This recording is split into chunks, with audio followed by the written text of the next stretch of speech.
Hello guys, সবাই কেমন আছো? আজকে এসেছি আমি অন্য একটা জায়গায়, মানে জামুরিয়া গগন গগন ফ্যাক্টরিতে আছি এখন। এই যে কাঁটা করবো গাড়ি, আর এই ধারে মধ্যে রিভিউটা দেখো। ভালো লাগছে না, মানে কালকে রাস্তা থেকে এসেছি, মানে এখনও গাড়ি খালি করতে পারেনি।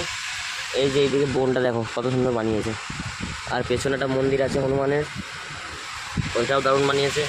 পুরো জিনিস যেটা বানিয়েছে সেটা দারুণ বানিয়েছে, দারুণ লাগছে। এই যে আর ওই যে আমার পার্টি চলে গেছে কাঁটাতে চালান দিয়ে। যদি খালি করতে পারি বন্ধুরা, আজকে লোড করতে হবে, কারণ আজকে আমার 4 দিনটা কিনে গাড়িটা। পুরো অবাকের মতো ব্যাপার। তো গাইস, মনে তো হচ্ছে যে আজকে খালি হবে না, কারণ আজকে কত গাড়ি দেখো তোমরা। এই যে গাড়িগুলো সব স্পঞ্জ লোড আছে, এই লাইন দাঁড়িয়ে আছে, এইগুলো সব স্পঞ্জ লোড আছে। আর এই যে এর ভেতরই মানে ওই স্পঞ্জগুলো ভেতরে দেবে, ভেতর থেকে রডে গুলিতে পাথরে, মানে যত জিনিস আছে, টিন প্লাস্টিক ড্রাম ট্রাম, কোনো কিচ্ছু ভালো না, সব রড তৈরি হয়ে যায়।